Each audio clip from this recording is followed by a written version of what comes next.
Ocorre o seguinte, quando a gente fala na Grécia, a gente não está se referindo só à Península Grega, na Península Balcânica, né? A Grécia vai muito além disso, tal, mas muito além. Toda a região da Ásia Menor, da Jônia, tal, era região grega. O norte da África, por exemplo, região da Cirenaica, que pertence atualmente à Líbia, ali havia cidades gregas. Sul da França, cidades gregas. Tem aquela cidade da França atual, extremamente importante, Nice. Nice, o termo Nice vem de Nicaia. E o que é Nicaia? É Atena Nike, é a deusa Atena da guerra, que é a cidade de Nice. A cidade de Marseille, por exemplo, era a cidade grega. A cidade de Antibes, no sul da França, era a cidade grega.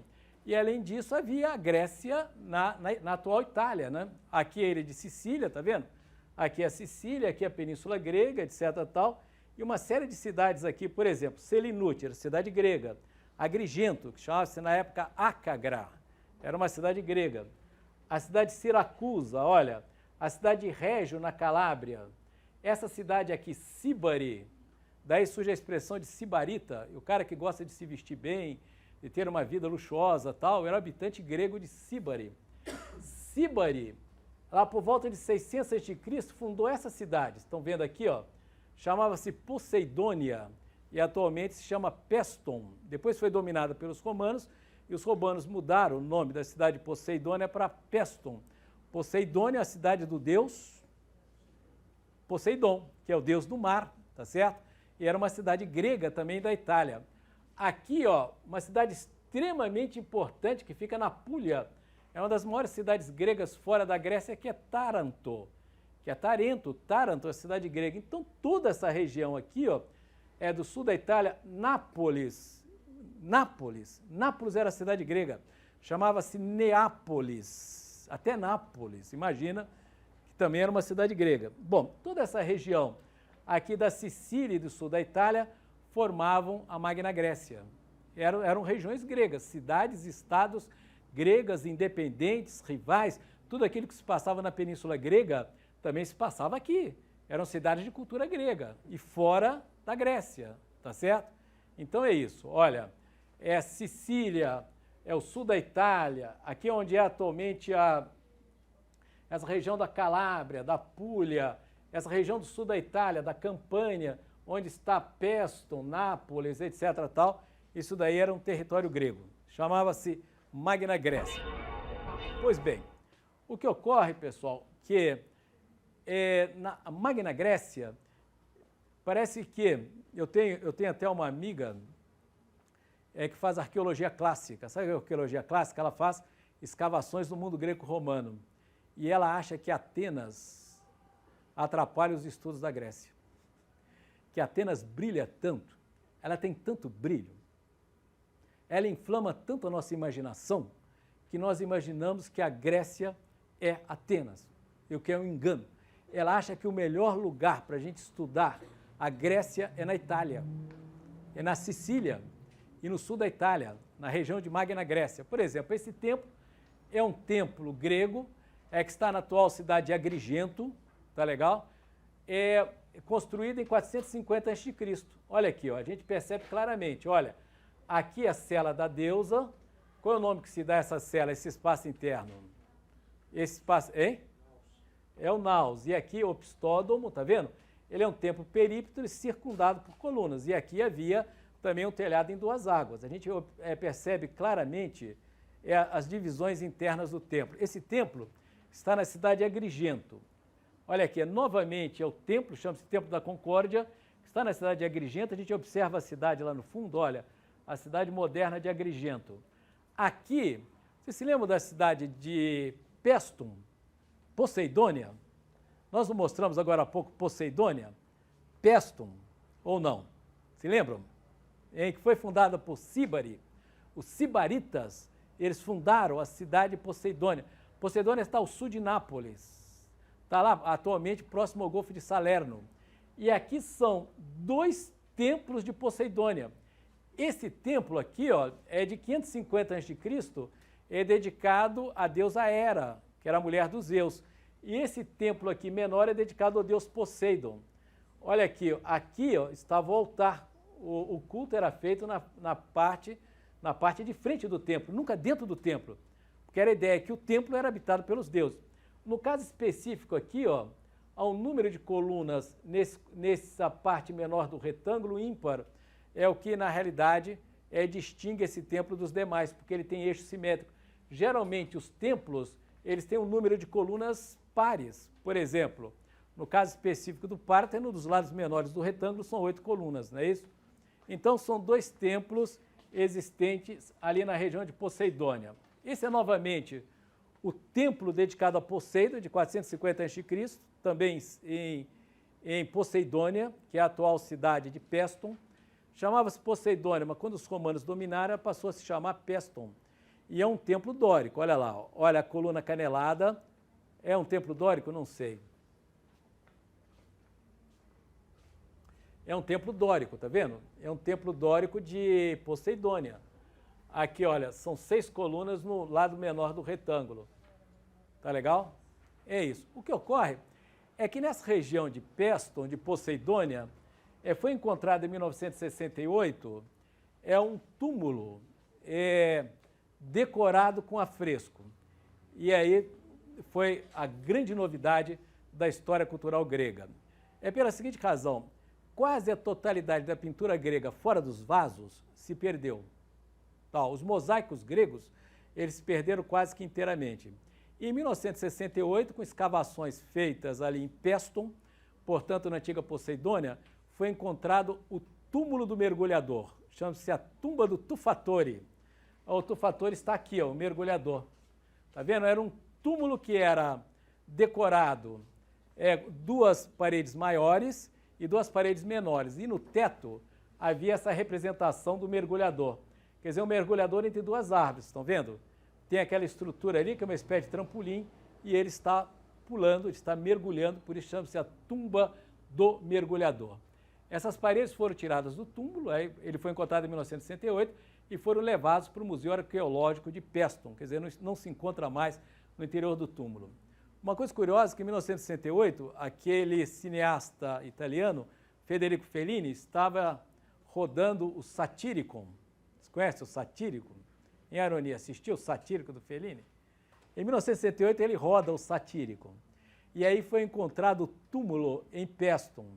E aí uma das sequências do Satírico, ele vai decorar com a representação de uma pintura a fresco de Pestum, da tumba do Tufatore, da tumba do mergulhador. É justamente o diálogo que se refere ao amor homossexual, que vai ser a decoração das paredes maiores da tumba do mergulhador. Bom, o significado simbólico do mergulhador é um campo de debate. O que significa esse indivíduo mergulhando? Porque não há conhecida nenhuma outra representação grega de um mergulhador. Não existe. Existe a representação do mergulhador em tumbas etruscas. Mas os gregos, eles não tinham por hábito também decorar as suas tumbas, o que confere à tumba do mergulhador uma novidade extraordinária. É porque é uma tumba de um grego decorada com pinturas a frescos. Isso não era um padrão grego. Por outro lado, não há, mesmo nos vasos, nenhuma representação do mergulhador. Então não se sabe qual é o significado que pode ter justamente essa representação do mergulhador no teto da tumba do Tufatore, da tumba do mergulhador. Afinal, ele deu o nome, efetivamente, à tumba. Olha, nos livros do Homero, na Ilíada e na Odisseia, há sempre expressões como um mergulho no outro mundo, ou um mergulho no Hades. É possível que esse seja o significado, né? Já que é uma representação que está no interior de um túmulo, é alguém mergulhando numa espécie de outro mundo, mergulhando no Hades. Mas nas 2 paredes maiores é que se encontram as representações do simpósio. Essa aqui é uma das paredes, tá vendo? São 3 divãs, é um simpósio. O que significa simpósio? Simpósio significa beber junto. Sim é junto, simpósio é beber junto. Geralmente, depois dos banquetes, os caras bebiam juntos. Mas é banquete grego, né? E banquete grego não tem mulher, como você sabe, né? É banquete exclusivamente masculino. Então, é bem grego, é bem padrão grego, não é isso? Tanto que o Platão escreveu aquele diálogo, aquele livro belíssimo do Platão, que é o Simpósio, e só há homens, não é isso? É o simpósio grego, ele é exclusivo, quem participa são apenas homens. E no caso específico, é uma das paredes, são 3 divãs, tá vendo? Eles se encontram com as pequenas cálices na mão, que são os kílex. Bom, isso aqui deve ser um instrumento musical, pode ser uma harpa. Esse túmulo foi encontrado em 1968. E aqui, ó, é possível que eles, depois de beberam, conversaram, filosofaram, falaram sobre arte, falaram sobre filosofia, porque é muito grego, né, tal, né? Eles estão se dedicando ali a um jogo que é de uma bobagem, eu não sei como é que eles faziam isso. Chama-se cótabus. Sabe o que é o cótabus? É o seguinte, o cara, ele pega o seu kílix, o seu cálice, e joga uma gotinha de vinho no outro cara que fica assim. Aí recolhe a gotinha aqui. Aí ele pega a gotinha, joga para o outro. É um jogo de gotinhas de vinho. Chama-se cótabo. E aqui é uma representação de um cótabo. Veja bem, olha aqui como ele está com o kílix assim. Então eles vão jogando gotinhas um para os outros tal. E por outro lado, aqui é justamente vai ser essa cena que vai aparecer no filme do Fellini. E aqui é porque no simpósio os caras bebem, dançam, recitam, falam sobre filosofia e tal. E aqui a representação no filme do Fellini e tal, no Satyricon, é no momento em que os 2 personagens estão na pinacoteca e, portanto, essa figura, essa pintura fresca que estava decorando a pinacoteca de um dos personagens do Satyricon do Fellini, é quando eles estavam falando sobre o amor e o amor homossexual. É a teoria do amor, enquanto um dos interlocutores do filme do Fellini dizia que estava profundamente magoado com seu amigo que o havia abandonado. E lá no fundo, não sei se vocês conhecem esse filme do Fellini e tal, ele rodou em 1968, aparece efetivamente essa figura. O que é extraordinário, pessoal, no conjunto de Paestum, da representação dos afrescos na tumba de Paestum, ou de Poseidônia, na época se chamava Poseidônia, tá legal? De quanto que ela é? Eu acho que eu esqueci de dizer a data, é 480 a.C. É a novidade. É porque só se conhece esse tipo de representação em tumbas gregas. Esse tipo de representação era muito comum em tumbas etruscas, mas não gregas. O que demonstra que Paestum, ou Poseidônia, era uma cidade grega de fronteira, mas com a diferença, não é isso? Que nas representações etruscas, nos túmulos, há participação feminina e na Grécia não. Quer dizer, o simpósio ela se passa exclusivamente entre homens, tá certo? Bom, se nós continuarmos ali aquele diálogo com o universo egípcio, é a representação do tronco de frente, tá vendo? Do rosto de perfil e tal, a partir do seu ângulo de maior visibilidade. Mas é um lindo afresco, uma linda pintura afresca. Ela está atualmente no Museu de Paestum, o Museu Arqueológico de Paestum, ela não está mais no túmulo. Aqui, ó, é justamente a outra parede, não eram 2 paredes longas? Cada parede não tinha 3 divãs? Tal, hein? Os caras não se reclinavam nessas paredes? Olha aqui, ó. Aqui é uma outra parede e continua a representação do simpósio. Tá certo? É isso. Tal. Bom, olha, voltando à Grécia, lá a Península Grega, é porque aquela representação ali, embora fosse grega, ela não se encontra na península, hein? Quando a gente fala na Grécia, a gente não se refere exclusivamente à Península Grega. A Grécia está muito além da Península Grega. Sabe onde apareceu a filosofia? A filosofia aparece fora da Grécia. A filosofia aparece na Jônia, em Éfeso, em Mileto, etc. tal, nas colônias gregas da Ásia Menor. É lá que começou, tá legal? Tudo bem? Heráclito de Éfeso, por exemplo, Tales de Mileto, tal. Quando a gente fala na Grécia, a gente está falando na Península Grega, nas cidades-estados da Península Grega, mas não exclusivamente. No caso específico, voltando à Grécia, essa é uma configuração arquitetônica grega, que é o teatro grego. Nós sabemos muito da importância da tragédia grega, da comédia grega, mas a tragédia grega é efetivamente mais importante, e o teatro grego tinha essa forma semicircular, né? Isso, ele era aberto. Os gregos, basicamente, eles só construíam a plateia. E a plateia, ela era construída sobre uma região montanhosa, de tal maneira, tá vendo? Olha aqui, ó, essa forma semicircular. E aqui estava o palco e aqui a cena. Eles construíam a princípio em madeira, depois em pedra, porque elas começaram a pegar fogo, etc. Tal. E esse aqui é um teatro, chama-se Teatro de Epidauro, que está numa região grega da Argólida, tá certo? Então, olha aqui, ó, tem essa forma semicircular, etc. Tal. O drama era representado aqui. Como ele tem essa abertura, ele se abre para o mundo grego, você tem uma associação entre o que é representado no palco, esse microcosmo e o cosmo grego. Porque, imagina, o espectador, é isso, o espectador do teatro, ao mesmo tempo ele vê o desenrolar a cena e situa essa cena no interior do universo grego, do mundo grego, tá certo? Bom, eles construíram o teatro era aberto, tal, é proverbial a acústica do teatro grego, tal, tá legal? E ele tinha essa forma semicircular. Aí, no século IV a.C., ainda no período clássico, as formas esculturais, elas ficaram mais elegantes. Você se lembra do Discóbulo? Lembra ou não? Lembra do lanceiro, do Policleto, etc. Tal? Aqui, ó, no século IV a.C., elas ficaram cada vez mais elegantes. Tal. Elas perdem aquela energia extraordinária das esculturas do século V a.C. E aqui é uma cópia de um original em bronze, de um escultor do século IV a.C. da Grécia, chamado Leôncares, chama-se Apolo do Belvedere, tá vendo? Ele se encontra no Museu do Vaticano. Tá legal? É possivelmente um Apolo, ele lançou a flecha e ele acompanha com o rosto o movimento da flecha. Tá vendo como as formas, elas ficaram efetivamente mais elegantes?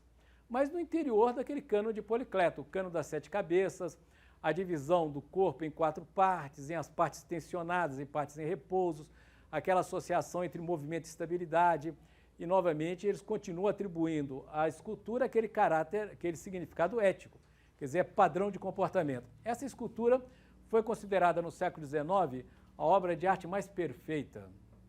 Tem até uma história, até foi a TV Cultura que passou. É o primeiro programa colorido da televisão, da BBC de Londres, não é isso? Você conhece, né? É tremendo, é um professor de uma daquelas universidades de Cambridge, de Harvard, não sei, é o Kenneth Clark, que fala de civilização e fala de história da arte e só tem uma referência à América, que são os prédios neoclássicos de Washington, nos Estados Unidos. Afora isso, não tem nenhum artista americano, quer dizer, o cara fala de história da arte sem falar em Aleijadinho, sem falar em barroco, latino-americano, etc. Mas o Kenneth Clark, ele conta uma história extremamente curiosa.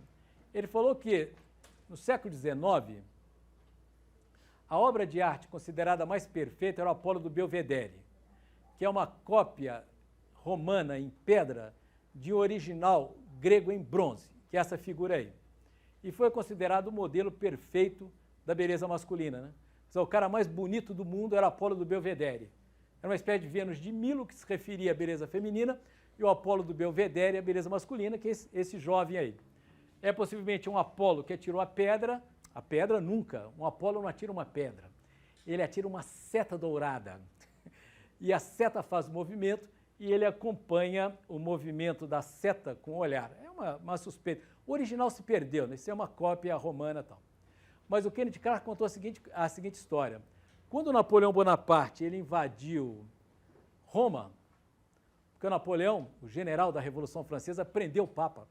Eu acho que o Papa começou a dar um trabalho a ele perguntou, afinal, quantas baionetas tem esse Papa?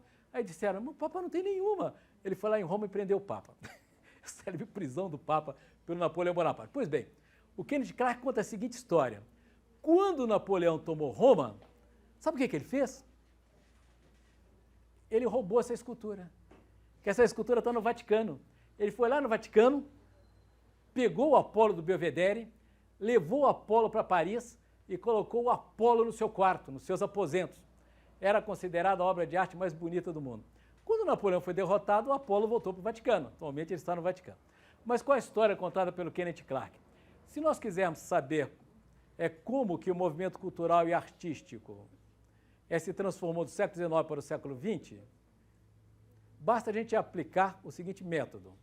Nós estamos em Roma, nós estamos com a passagem de avião marcada, nós temos pouco tempo para ficar em Roma, A gente tem que voltar para o Brasil, porque a gente adora o Brasil, a gente gosta do Brasil, é uma barbaridade. A gente está louco para voltar para o Brasil. Mas tem uma exposição de esculturas de tribos africanas, de máscaras africanas, e tem o Apolo do Belvedere lá no Museu do Vaticano. Nós só podemos ver uma, ou o Apolo ou as máscaras africanas. Qual, vou perguntar para você, qual que você irá ver? O Apolo ou as máscaras de tribos africanas? Hã? Você não vai dar uma resposta surpreendente para o Kenneth Clark, hein? Sabe o que ele respondeu? Que importância tem o Apolo para as senhoritas de Avignon do Picasso? Hã? A senhorita de Avignon do Picasso, ela tem todo um diálogo com as esculturas africanas. Mas é o seguinte, olha, que o lance é o seguinte, se a gente quiser, olha, se nós quisermos definir o que é arte contemporânea, é justamente fazer esse laboratório. Você vai ter que sair de Roma, você tem o Apolo, tem as máscaras africanas. O que você quer ver? Você falou, eu quero ver as máscaras africanas, eu quero ver escultura de tribos africanas. E é ali que está o grande lance, etc. Tal. Então ele diz o seguinte, a história das artes do século XIX para o século XX pode ser ilustrada por essa parábola. Kenneth Clark contou uma parábola. Mas ele é uma escultura belíssima, tal.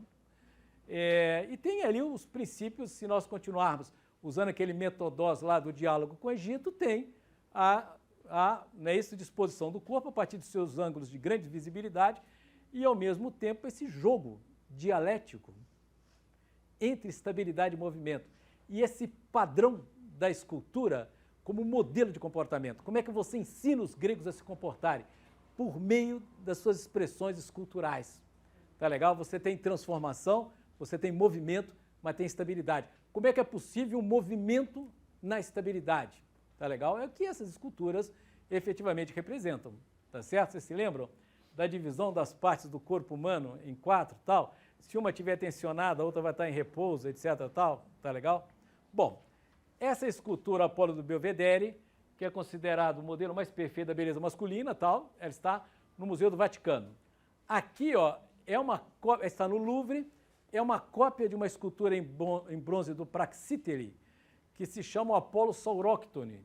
Aqui, olha, tem um lagarto, isso aqui é uma cópia romana, uma cópia em pedra de original do Praxíteles, século IV a.C., de original em bronze. Tem um lagarto, tá vendo? Ele vai picar ali a mão do Apolo. E tem essa linha aqui, as formas ficaram extremamente muito elegantes, não é isso? Elas perderam aquele dinamismo extraordinário do século V, mas continua no interior dos cânones gregos. Tem essa linha aqui sinuosa, tá vendo? Que vai do braço de repouso do Apolo, tal, passando para o pé de apoio. Aqui você tem a dissociação entre pé de apoio e pé de movimento. Continua justamente aquele padrão.